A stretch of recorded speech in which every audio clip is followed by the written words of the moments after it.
What if all the limits you think you have in your life weren't real at all?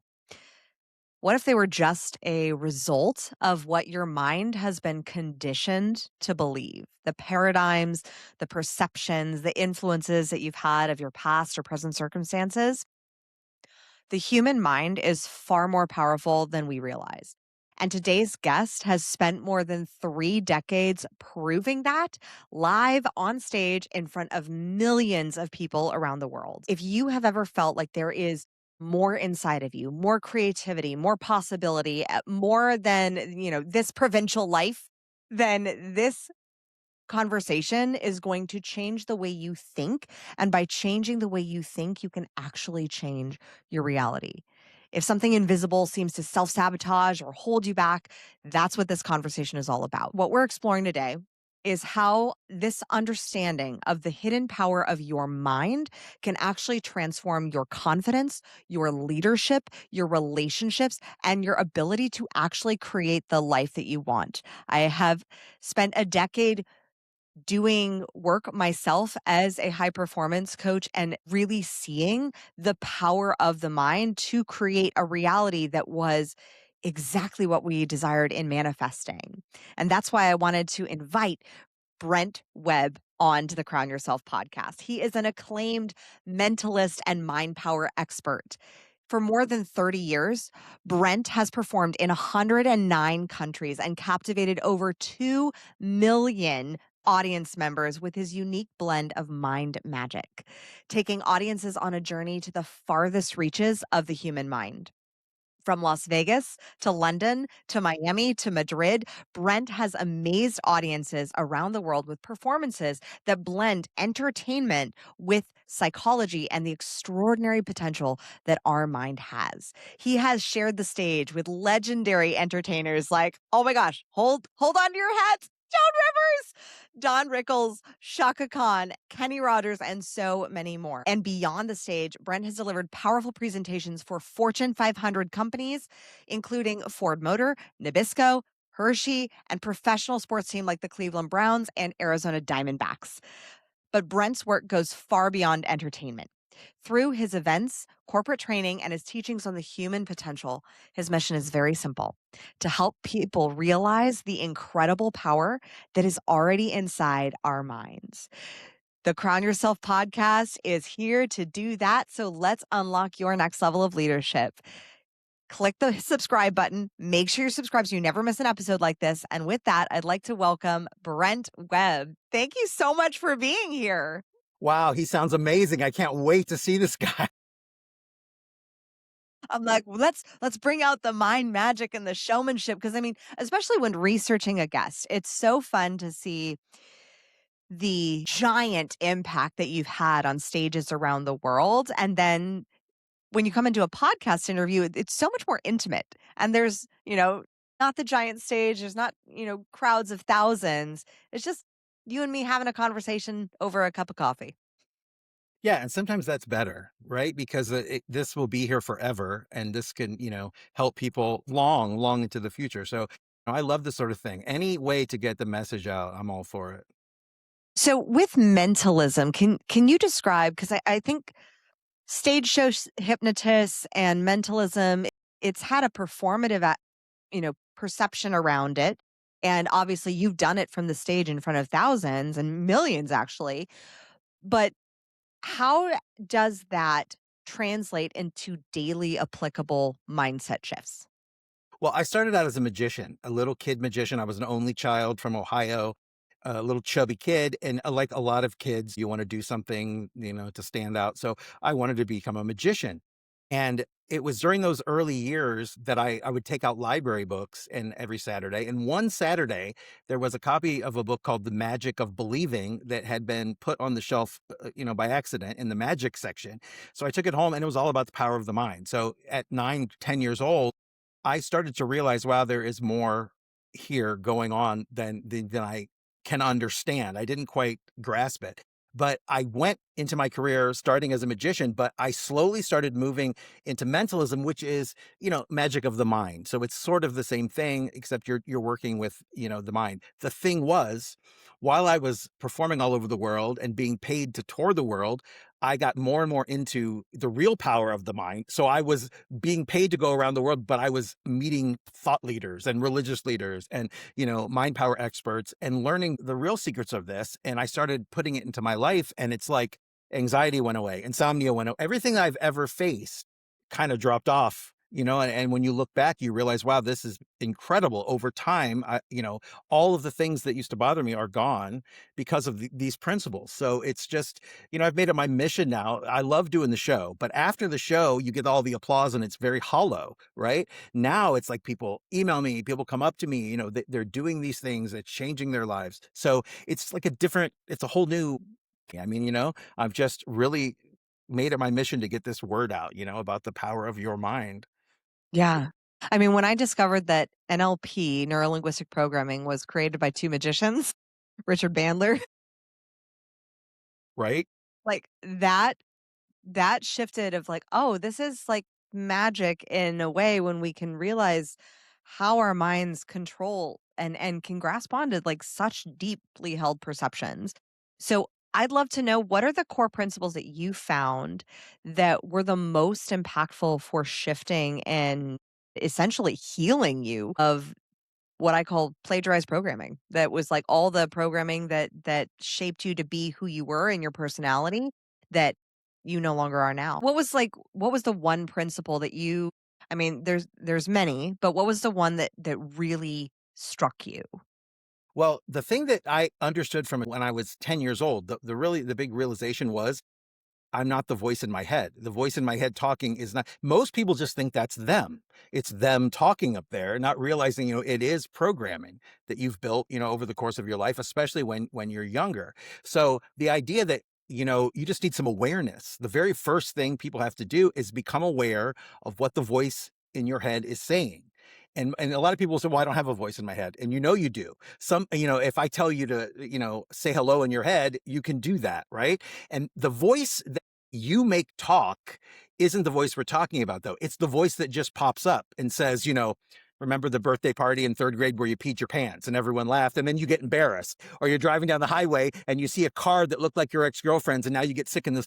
That is the voice we're talking about, right? That it controls our lives. So when I started to realize, wow, that is not me. There's a separation between me, the person who's, the soul, the consciousness, and these thoughts that are just crazy. I mean, I had the most anxiety-ridden thoughts my whole life for no reason. I never did know why. It was just crazy. And I started drinking, I started smoking, I started popping, I was doing 30 Vicodin in a day in my 20s, Gee. all of this crazy stuff. Just because, I was so overwhelmed by this craziness going on in my mind. So the thing that really changed it for me was just awareness, bringing awareness to what is the voice saying in your head. Because once you figure out what it's saying, it's so full of old programming and BS that it starts to fall away because it no longer holds power. It's like anything you drag into the light, it loses its strength. So that was really the big moment for me. And from there, everything started to change. The moment for me was from reading at 17, Stephen Covey's 7 Habits of Highly Effective People. And the first habit of like be proactive and that you're at cause for your life and you're a conscious creator. I was like, whoa, whoa, whoa, whoa, whoa. No, no, no. I am a victim of my circumstances. Right. That just awareness, that shift in the paradigm of the belief system of like, wait, I actually have a in this dance with the universe. Like I actually have a say. I actually can create from my thoughts, from my words. When you think of mentalism, though, what have you seen that reveal how easily our perceptions and beliefs can be influenced? Because right now, I mean, we are in a very reactive time in the world. And I'm seeing a lot of people, there's influence from news and social media. And yes, we have the awareness. How can we start leveraging the power of our minds to understand where we're actually being influenced and or manipulated? Well, fear is the biggest thing that they use against us the most. And when I say they, I mean, governments, leaders, people in charge. And it's not a conspiracy theory. It's the way it is that, they tell us that we're separate. They divide us by race. They divide us by sexuality, whatever, because it's so much easier to control people when they're all divided. In mentalism, you can look at somebody's body language, you can influence them to do certain things. It's very easy because a person they're made up of their past experiences, right? That's why it's so easy to tap into, like you see a lot of conspiracy theories with, people are out to get you, and then this part of the world, this is happening, and they're going to be coming for you next. Fear is a really easy button to flip in people to get them. It's really like getting mad about something, getting crazy about something that doesn't matter, while all these other things that really matter are slid by you, right? Because we're at the point now, because of technology and cell phones and iPads and all of that, that it is much easier to be influenced. I'm just thinking back to when I was a kid, like in the 80s.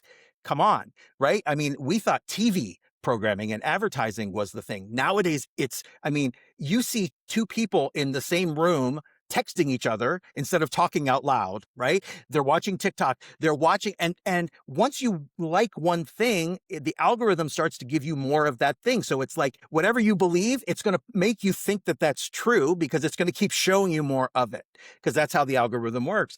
But that's not reality. And so we're all living in this illusion where we think, we not only do we think all these little things matter, but we think that we are the most important thing, the person. So everything comes through the lens of that. It's like when you're looking at reality, you're looking through the lens of your past. Like you said, all of your past experiences make up who you are. So you never see true reality. You're looking through the lens of all the things that happened in your past. So we're all walking around doing that. And then we're wondering why everyone is fighting and no one can be in a relationship. It's crazy. And the more that we get addicted to cell phones and technology and social media, the worse it's going to get, because it's much easier to influence somebody when you're controlling what they're seeing all the time. One of the greatest skill sets that I see is going to just be dominating for leaders in the next decade, for the ones who choose to rise, is discernment. How do we practice discernment with our minds to differentiate what is actually true and what is propaganda, fear, and not just from like governments or leaders, but from like our own relationships? Like, where can we discern where we're actually telling ourselves a true story and the story that may be from our parents or from, a different relationship? How can we have that discernment, not just with the macro, but also with the micro in our personal lives? Well, I think you have to understand uh, technology, both sides of it. So the great side is everything is instantly accessible. So, if you do a little research and are willing to open your mind a bit, so you're not just looking at CNN or Fox, or if we're talking about news, but, if you're looking at one area and all of your influence is coming from that, it's time to at least start branching out. Because doing some research, instead of, people don't want to do it because they think, I don't know, it's too time consuming. I think most people just are afraid to do it because they think it may certainly change their perception, which Yeah. is the idea. It's much easier to be in a group of people that are uncomfortable than it is to be in doing something new, or trying to understand someone else. Another thing is that you can do is give the other person the benefit of the doubt. There's a lot of things I don't like, but if I grew up as them and I had their parents and I lived where they lived and I went to the schools they went to and the friends that they had, I would be them. So I would have that opinion if I grew up as them. So you have to look at that. It's not like, it's not like they're an enemy. That's what everybody makes the opposition immediately the enemy, instead of trying to learn something, instead of trying to maybe talk and trying to see, instead of someone's talking to you and you're actually listening, or are you working out in your head what you're going to say back to what they're saying, which is what most people do, right? So it's like you have to be willing to look at the other side of whatever the angle is, do a little research before you go down some rabbit hole that's really going to get you in trouble. Yeah. What are some of your perceptions that you have noticed have changed as you've done this work for over the course of 3 decades? Well, it used to be a lot easier to engage a live audience. Nowadays, people don't exactly know what to do, because it's not like it used to be where people are out going to comedy clubs and they're out going to different live shows. Live events now, like when you go on a cruise, like, okay, that audience is not there to see me. They'll be out, it'll be great, but they're not there to see me. They didn't book the cruise to see shows.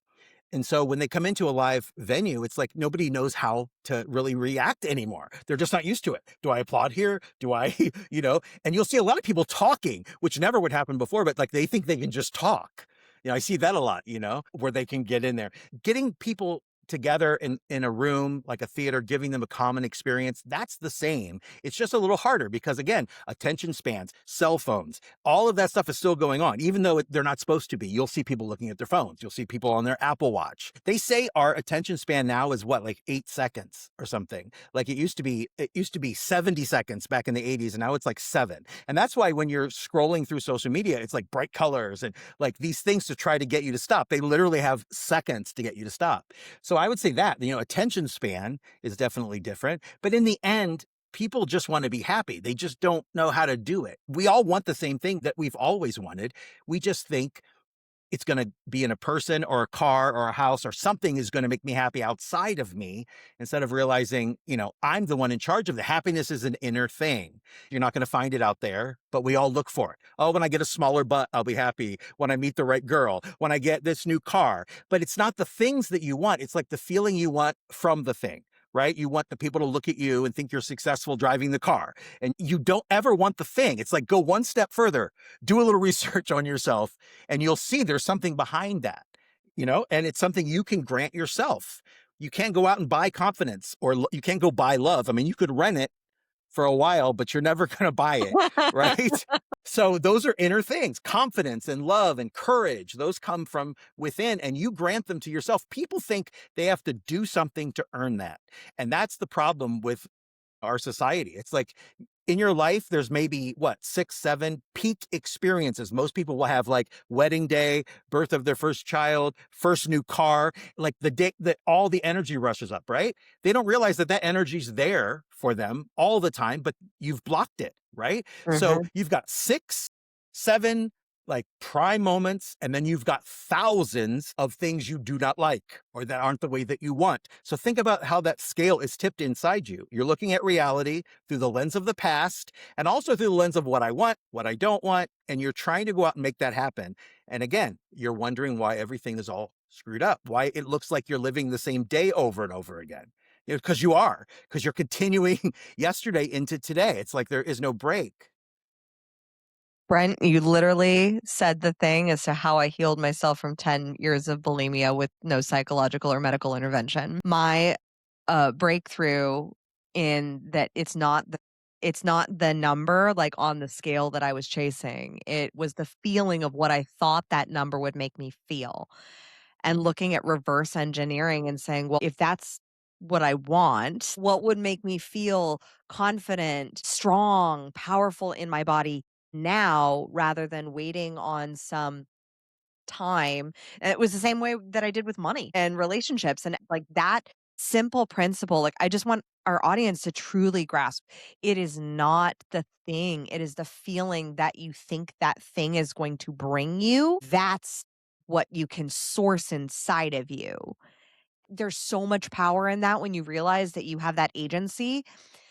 I love the fact that also, Brent, that you use entertainment as a gateway to awakening because there's so much power in laughter. And when we can get shared experience, community, like we are biologically wired to need these things. And laughter literally is medicine against the devil of misillusions. And wonder too. Anything that where you're outside of yourself. That's what I think entertainment really does for people, is it takes them outside of their life. And for most people, life is a struggle. It gives you those moments, a few moments when you're not thinking about all of the things that, that could go wrong, all the things that happened to you in the past. It's like people need a break from their own life. I mean, seriously, I tell people all the time, like, if you were okay, you wouldn't care. You wouldn't want a trip to Paris. You wouldn't want to go to Hawaii. You would rather be in your house alone than, if you were really happy, than to try to do anything else, because there's something behind it if you look. So it takes a little effort, but yeah, exactly what you did is what, if you people would do that and go, why do I want this person? And when you put that in another person, especially you see this, Ooh, in relationships. right. What it does is it makes you happy. You're happy as long as, everything is working exactly the way that you think it needs to work, then you're okay. But as soon as anything shifts because you put your happiness in that person, now you're in big trouble. It's the same thing if you do put it in a car or a house or anything, your looks, anything Mhm. else, because there's something behind it. And the way you can tell, I love this. People will say, I'll say, what do you want? And they'll go, oh, I want $1 billion, right? Now it's not even a million anymore. It's like a A billion. billion. You got to have a billion. So it's like, okay, I'm going to give you $1 billion in cash, and I'm going to drop you and that $1 billion on an island somewhere in the middle of nowhere with no people, and I'm going to leave you there. Do you still want the money? No. Right? Okay, I want this beautiful, gorgeous wife that blah blah blah. Okay, you're going to marry her.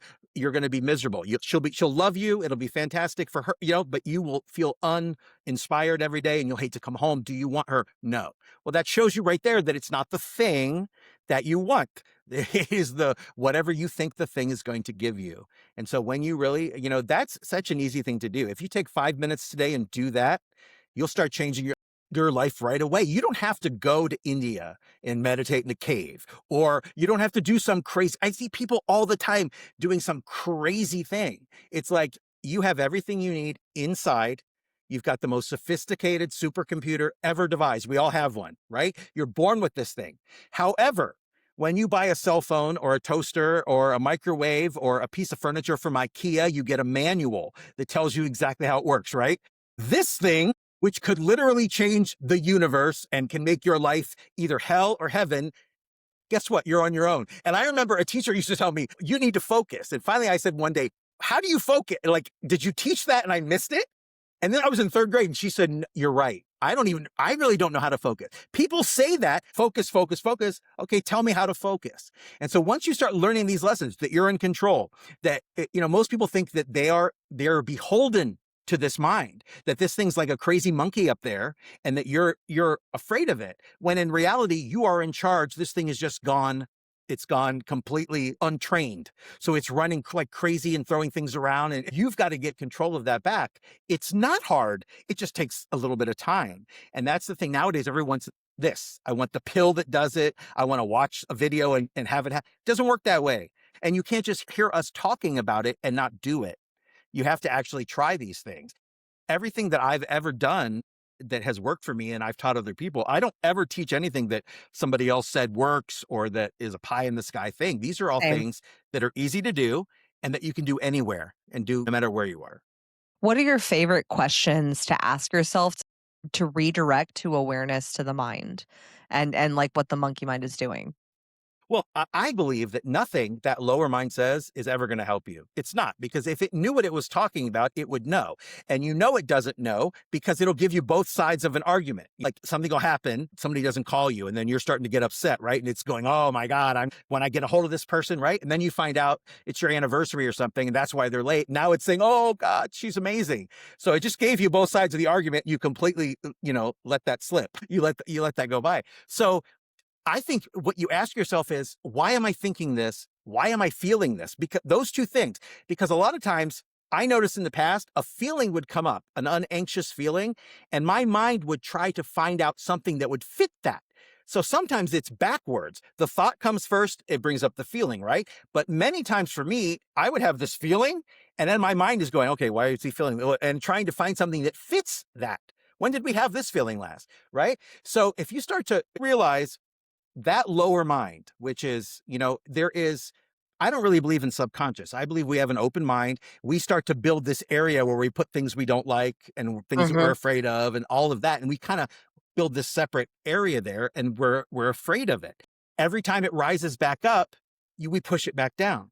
So when you feel you're driving down the highway, you see a car that looks like your ex-girlfriend, you start to get a lump in your throat and pain in your stomach. You feel that feeling, right? Most people push it right back down. It's trying to get out. It's energy. It's trying to pass through you. You never let it out the first time. Every time it comes up, you push it back down. So the next time you feel that, ask yourself, why am I feeling this? What exactly is behind this, instead of boom. It's like when somebody says, don't go there with me. It's like you're getting very close to some of my stuff that's going to start to Mhm. bother me, right? That's a gift.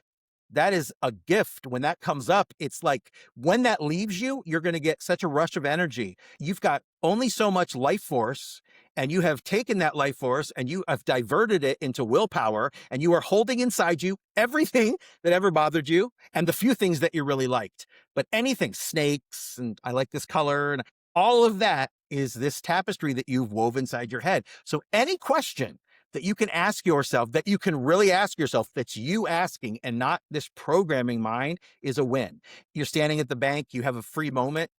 What am I thinking? What's on my mind right now? Because otherwise, it's going to run in the background. It's going to run in the background and it's going to poison your life because you don't know what it's saying.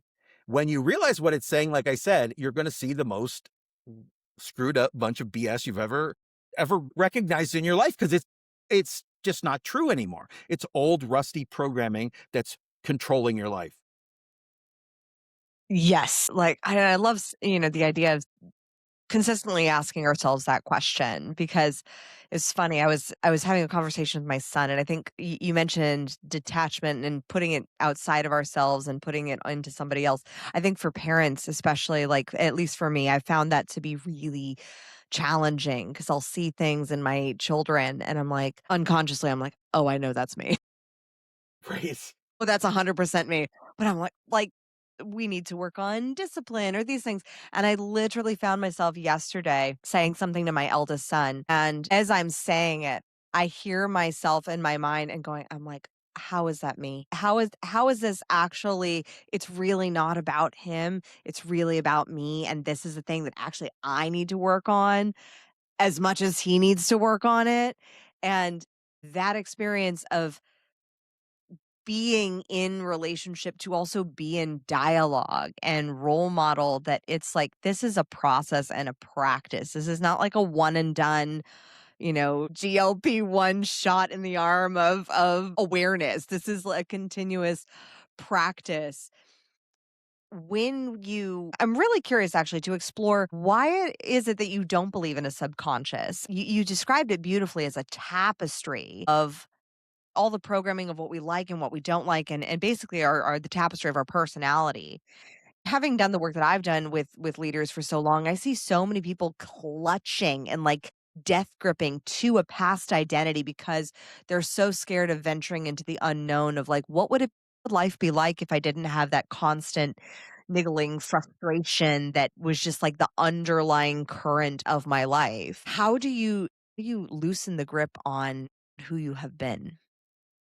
Well, the subconscious, you can call it whatever you. I just think people take that as an easy way to say, oh, like I can't get in there. It's some secretive area. When you were born, you had an open mind. All kids do. It's like you go out and play and you're happy and you laugh and then you're sad and you cry, but it's over. You're not thinking about, you're not ruminating on what's happening. You're just living in the moment. And then over time, that starts to get beaten out of us. I mean, we got our parents, we go to school, all of that starts to happen. So we build this false version of ourselves is what it is. And a lot of times it's, built for survival. People have horrible home lives as children and you build this, survival mode, but now you're 55 and your mom and dad are long dead and you're still living in that turmoil. It's time to look at it. I mean, I know victim blaming, but at some point you have to take responsibility that right now you're holding it in there. And when you let it go, you're going to get such peace, and the kingdom is within you. In every religious text, there is some form of that. Okay, because Mhm. that's what's going on. It's inside, everybody looks outside. And when you start going in, spending time with yourself, meditating, contemplating, whatever it is. And again, that's why cell phones and everything, it just distracts us so much. Nobody wants to sit alone. But I think that's what you have to do. I know that's what you have to do. It's some, part of your day has to be spent on yourself. It's like people now as adults, they'll go, "Oh, it's too late. It's too late for me. My dreams are over. I can't do this. I don't know why I ever wanted to do that. Now I just have to be whatever it is, I can't change that." And when you start to realize that you've got this immense power, this immense peace that you you don't need to chase things to find it. You just need to go in to find it. So you've got to kind of kill that version of you. There's also that line that says, you must die to be reborn, meaning die to that ego part of you in order to find the power and the peace inside of you, because you've built a fake version of you. I always tell people, it's like you have a car. I'm 50. So I have a 50-year-old car, never washed it. And now I'm driving I'm driving down the highway and I'm sitting in the car trying to see the road and I'm looking through layer after layer after layer of gunk from my past. And so I can't see reality. like I mentioned earlier, you can't see it. So you're always looking at a skewed version of that. And so you're living in an illusion. I mean, nothing is really real. You care only about yourself. You're on a planet in outer space. People forget that you're in a ball in outer space, and you're worried about what color your dress is and the scratch on your car. And if you got a stain on your pants, think about it. That's what we're doing, with this amazing gift. So that's how you start breaking away from that ego. That's the overview effect. That's one way to do it. You can do positive thinking, where your mind says something and you go to the opposite positive thing. You can do anything where you're bringing awareness to it. I'm on a planet in outer space. I'm walking around in a suit, this bodysuit. It's amazing. I can do anything I want. And why am I worried about, if Mary didn't talk to me this morning when she walked by? I mean, that's what we do with our entire lives. It's like all of that stuff. So the more awareness you bring, the more you start to realize this false ego, and piece by piece, it falls away. That's the great thing. Over time, when I look back and I go, okay, I stopped drinking, I stopped smoking, I stopped drugs, everything, money problem, because I thought my whole life money was the answer. I grew up watching, I don't know if you remember the TV show Dallas. Matter of fact, there's Larry Hagman up there in my office. I love that show. I started watching it at 4 years old. I watched the whole 13 years, right? So first of all, my mom dropped the ball there for sure, because, what kid should be watching that? But it changed my whole life because it was programming. I really thought, oh, I want to be like JR. He gets all the women. He has all the money. He's always got a smile on his face. He gets away with everything.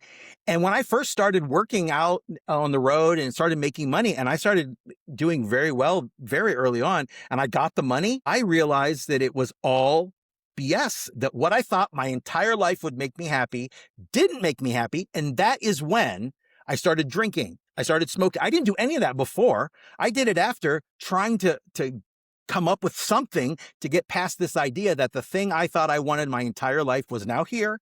And now not only is it worse, it's worse because I have payments and I have all this stuff I didn't have before. And so I did everything I could to numb myself.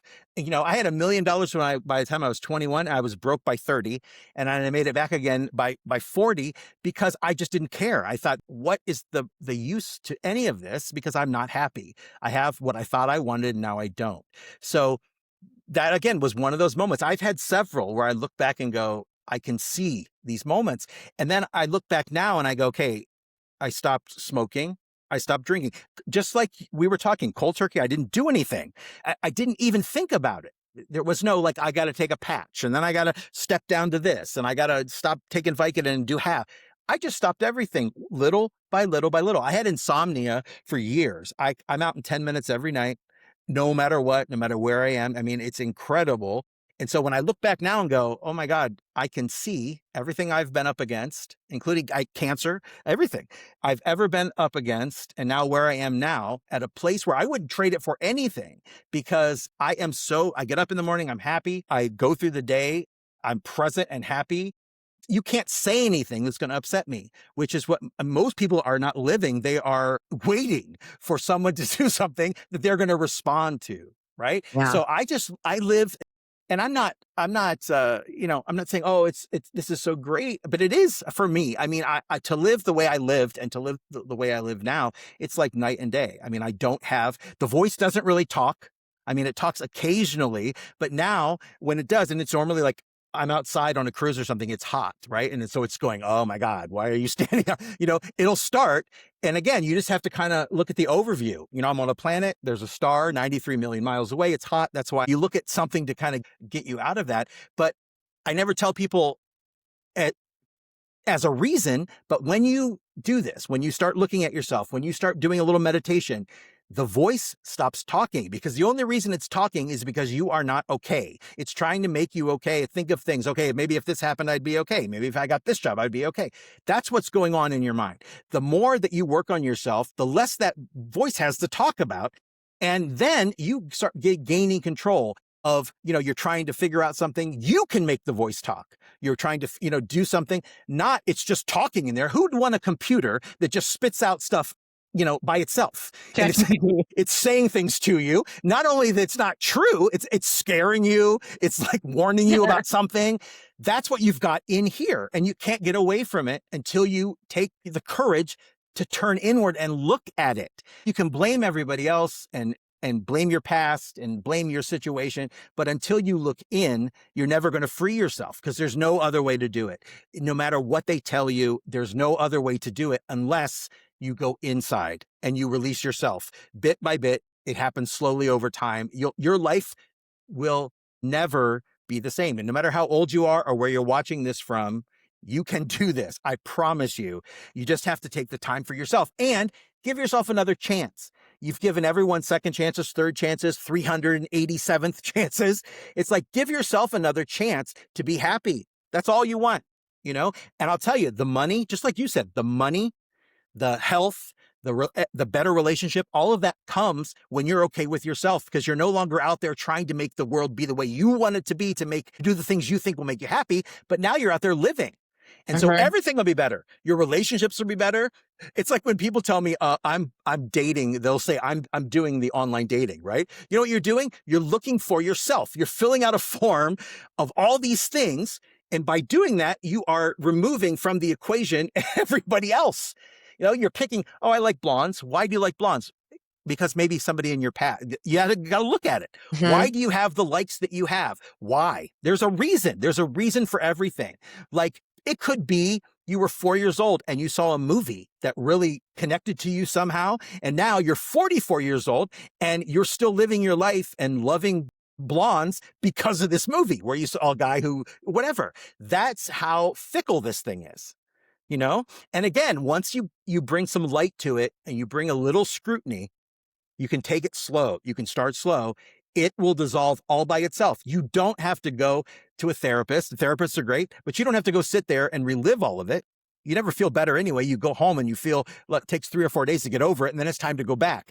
You dredge it all up. This leaves you without you even knowing it sometimes because Mhm. your mind is so powerful. It'll disguise things. It'll change. Your mind is an incredible thing. It doesn't want this energy in there. It will help you release it, but you've got to do something. You've got to get up there and you've got to try. I love that you used the blonde the blonde hair example, because ever since, like, I was a kid, my best friend has always been blonde hair and blue eyed, and my husband is, like, blondish or was before he went gray and then now dyes it, but my daughter, who I birthed, is blonde hair, blue eyed, and it's a recessive gene because 'cause they're like my husband has green eyes, I have brown eyes, I'm like, "Where'd these bright blue eyes come from?" I'm like, "That is the power of manifestation in our Really. mind." I'll tell you what, people laugh about, manifestation, law of attraction. It's absolutely real. And most of the time, everyone is using it backwards. Yeah. You are so negative and you are so worried and so afraid of things that you are manifesting what you do not want because the feeling is what does it. And the more you're feeling it, even if it's the mind, as brilliant as it is, it doesn't really know. It doesn't know if you're doing something or if you're thinking about it. That's one thing. I do a lot of sports teams. And one time I did the Cleveland Browns, and they had a sports psychologist in there. And all this guy did was taught the team how to play the game in their mind.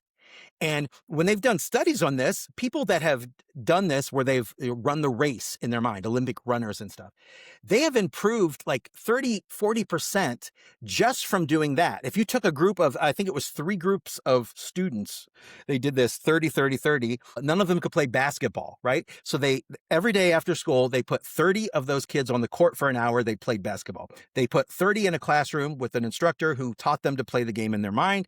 And then third group did nothing as far as basketball is concerned, right? At the end, they were all tested. The group that did nothing, completely no change. But the 2 other groups, the ones that went on the court, they improved by like 42%. The group that didn't improved by 40. So almost the same thing because your mind doesn't know if you're doing it or thinking about it. That's why all the same endorphins fire, the same emotions fire. That's why when you see something like an ex-girlfriend's, a car that looks like it, all the feeling rushes back. Your mind doesn't know it doesn't.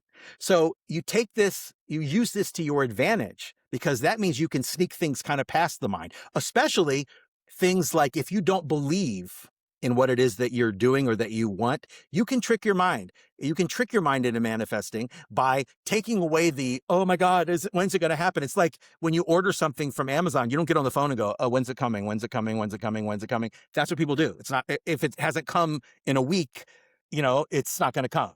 It's like people think now because of The Secret, you just sit on your sofa and you manage imagine Ferraris all day and they're out in your driveway. They forget that there is another part to this, the action part, but it is real.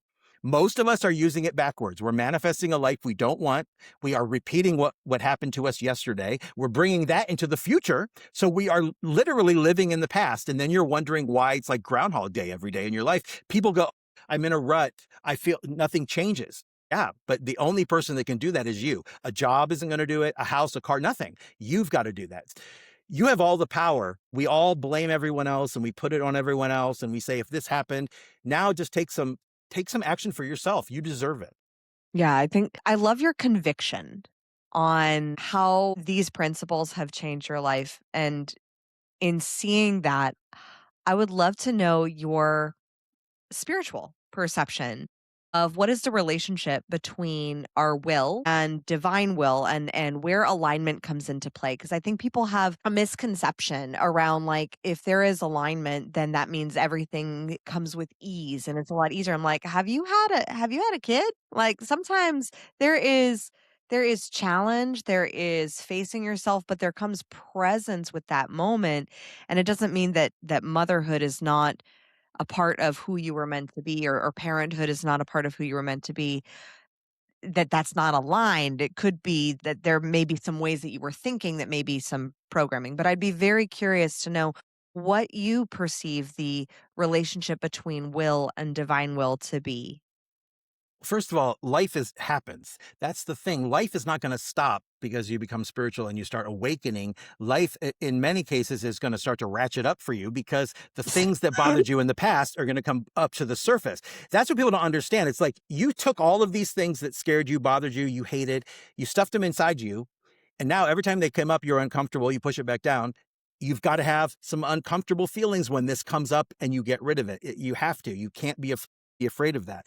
As far as spiritual, I'm a Buddhist, but I am I never was really a believer. When I started meditating years ago and I went to that place, a second of that is better than a trip to Paris, Hawaii. It is.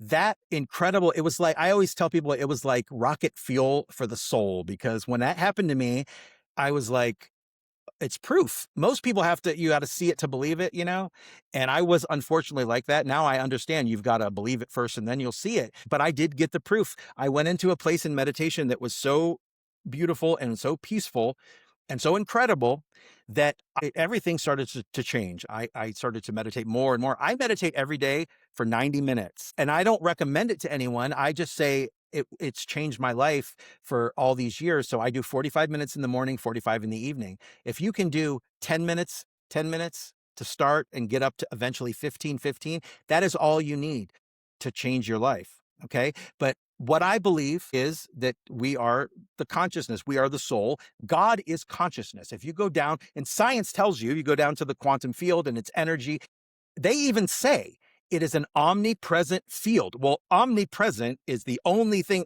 I've never heard anything called that except when somebody's talking about God, something that's everywhere, something that's omnipresent. Okay. Everything that's ever been or will be is created there. Okay.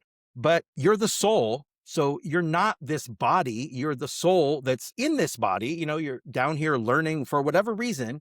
And when this is all over, consciousness lives on. The body falls away, the consciousness will still be there. I believe it. I've worked with great masters who have taught that, but I've seen glimpses of it myself. And I'll tell you what it did for me is I was afraid of death my entire life. So afraid that I couldn't talk about it, that I couldn't, I had a will that said, I wanted to be not embalmed, cremated immediately, because I didn't want to be buried in the ground. And it's like all of these things.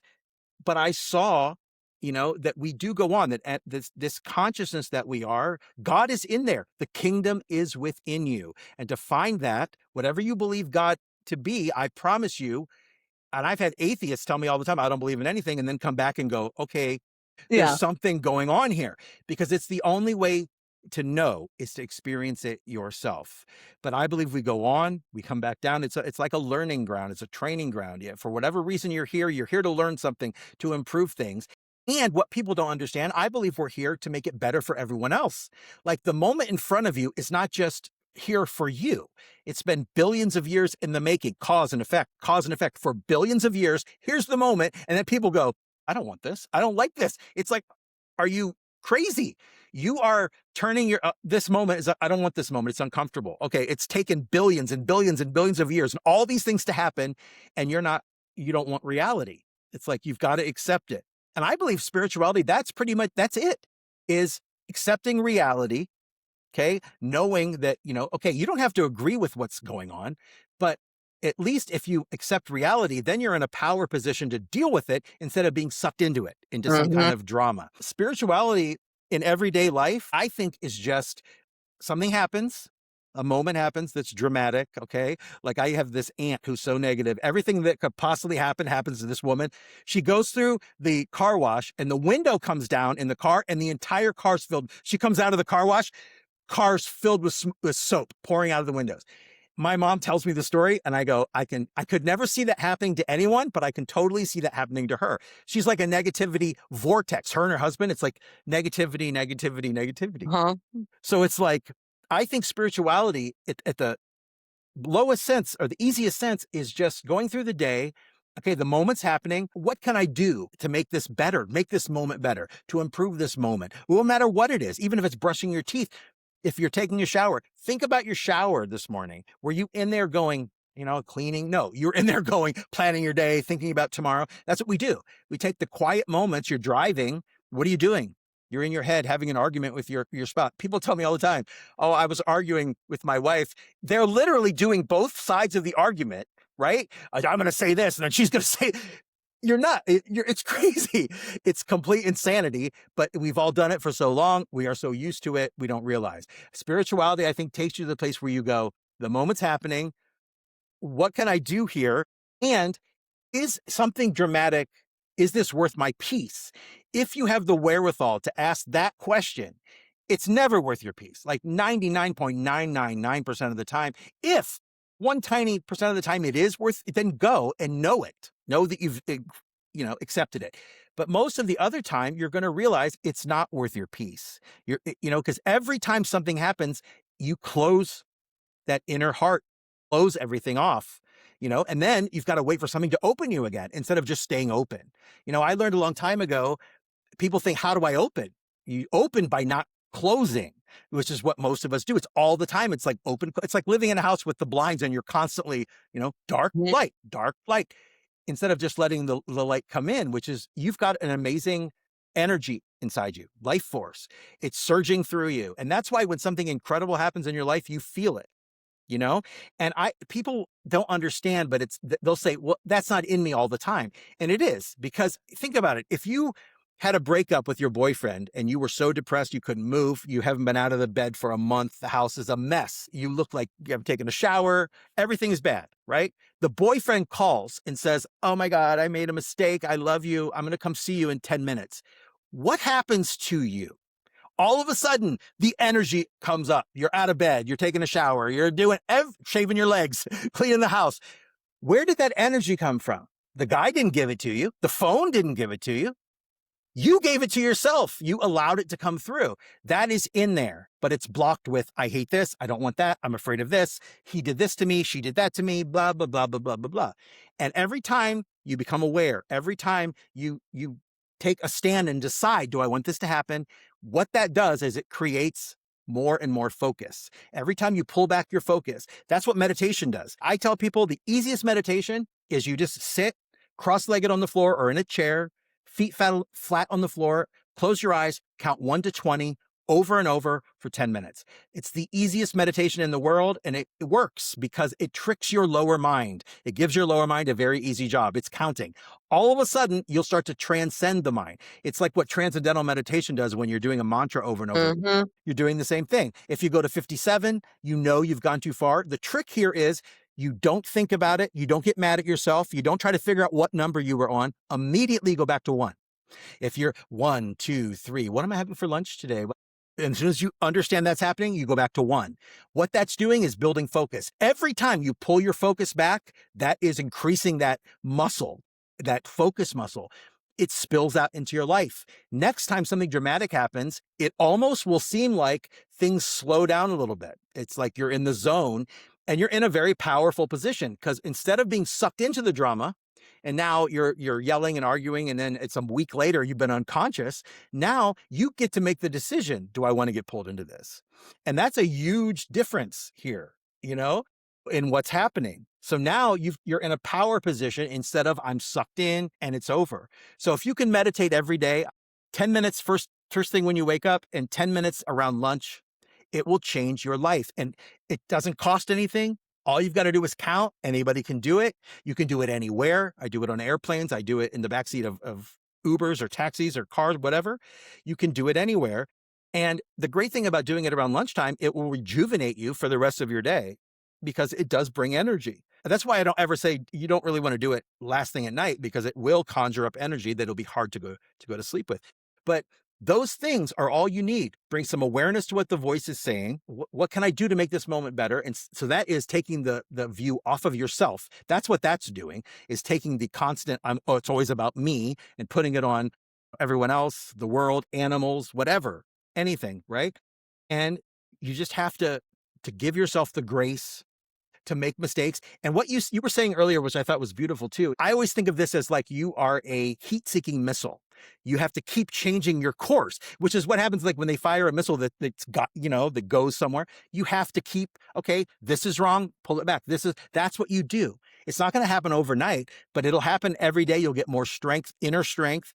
And then when something does happen and you go off, you go right back on. And you keep changing that, and eventually you're going to get to where you want to go.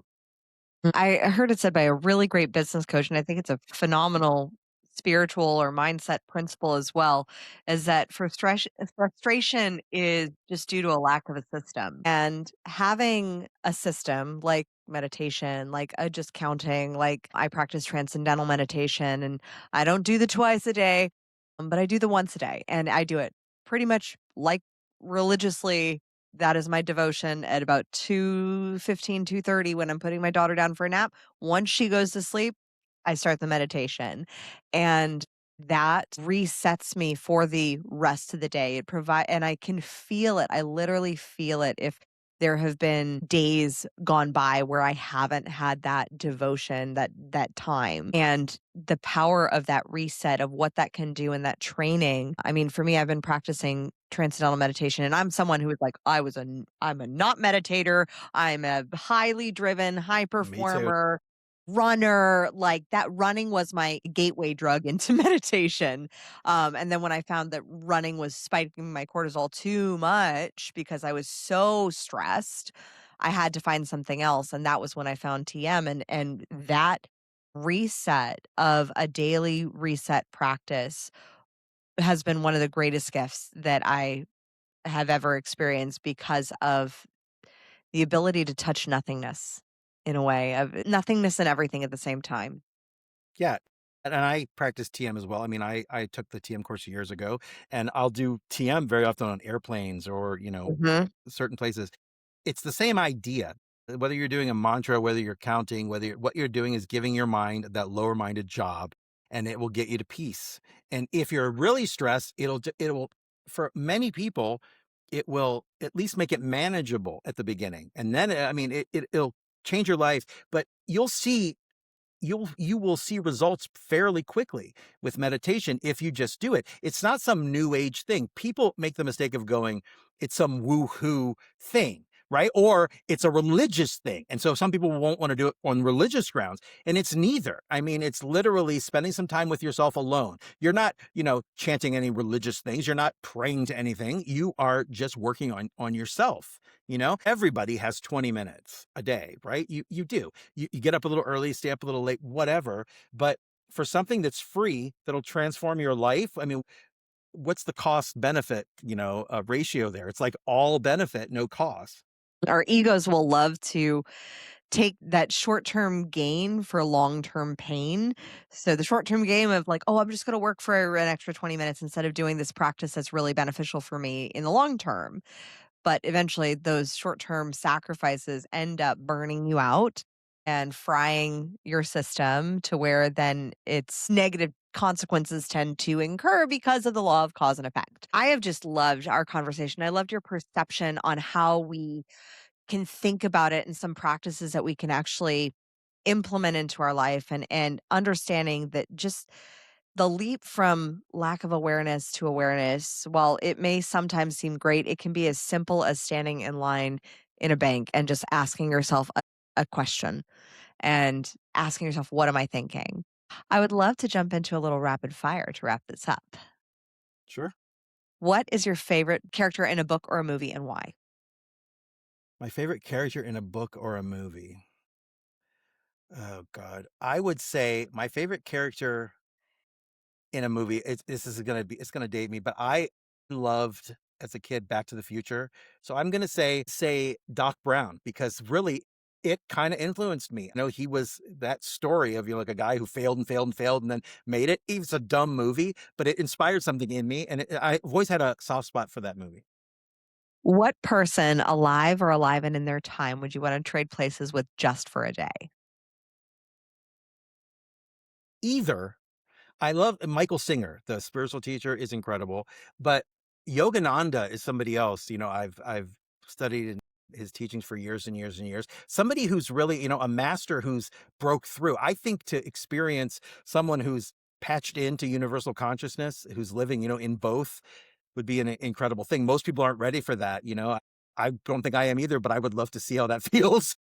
It's like one day where you're hit by lightning and you're like, "Oh, Right. that's a lot of energy that I get to experience in one day." As a very successful entrepreneur, what is your money routine? Well, I'll tell you what, it used to be I had business managers and everything else, and I had, even for my business, agents and managers and promoters. And when I first took control, which was just a few years ago, where I took control, and now there isn't anything that I don't understand. It used to be I had to farm out graphics, I had to farm out. I took time during COVID to learn all of that video editing. And I know a lot of that people go, okay, I can pay someone to do these things, but you have to at least have a knowledge, because then you can't get taken advantage of by someone who's saying it's going to take this long and cost this much. So I think just having a basic knowledge of every part of your business is a huge thing. 100%. What do you define to be your kingdom? Within, I think that it's the universe. I think we're all connected together, and that's what I love about it. And that's why this message is so powerful that I want to get out there. It's like we're all connected. We have peace inside us that we can uncork. We just don't know it. It's like you're living on a gold mine, and you just don't. It's like a beggar living on top of a gold mine. You're on top of everything you've ever wanted for the right reasons too, not for the reasons that you think. You just have to patch into that. Yeah, not for proving or ego or but more for purpose. What do you define to be your purpose in this lifetime? I used to think it was, to make other people happy, because that was a way of saying, okay, I have to think I'm doing something by, being this performer. But I think now, really, I think my purpose is teaching people this, because now when I do anything, cruises and condos and casinos, I always do a mind power seminar for free that I give them, because that's the thing that changes people. I put that in my show too, but it's still entertainment with kind of like a flavor of this. But when we actually go into this for 2 hours, it changes everything. So my purpose, I think, is to teach people you're not alone. You can do this no matter how old you are. You're 80 years old. It doesn't matter. If you have one day left, and you can change to peace and happiness, it's never too late to do this. Lastly, what does it mean to crown yourself? I don't know if you're crowning yourself like saying you're completed. I don't think you ever are, because right? I think crowning yourself is realizing, this is your kingdom, or you're a part of a kingdom, right? And yet you are a king or a queen. You're not a lowly commoner. We all have an amazing power. And it doesn't matter if you're Einstein or, a kid in college. It doesn't matter if you're somebody with a model with amazing looks or somebody not so talented in the looks department. We all have exactly the same amount of power in us. How much time are you going to give to yourself to flip that switch? Because you're not going to do it overnight, but if you start doing it today, in a couple of weeks, you will see change and it will inspire you. You'll go forward. Brent, I have loved our conversation. I would love to share with our audience, where can we find you? How can we come see one of your shows? How can we work with you? How can we tap into this infinite mind power that we are, this gold mine that we literally are sitting on? The easiest way, brentwebb.com is my website, BRENTWEBB. But one thing I've done, I have a free Facebook group, and we've got about 10,000 people in there now. But it's all this. It's not selling anything, but it's all everyday, teaching tips, techniques, strategies. And people come in and they say, I've seen you live and this helped me. And so it's just a community of people that are like minded and that help each other, which there's no selling, no spam, none of that. But if you're interested, it's brentsgroup.com. That gets you the invitation. It's free to join. And again, there's nothing to buy there. It's just if you're ready to try this and you want to, you can do it by just what we talked about today. But if you want some extra support, you can go to brentsgroup.com. Jump in and join it. I will see you in there. I just joined today. So I'm honored to be a part of your group and to have had you on the show. Thank you so much for imparting your decades of wisdom and bringing life and entertainment as well, and helping us tap into that inner life force and that gold mine within. As always, my fellow sovereigns, own your throne, mind your kingdom, and let's build an empire. Till next time.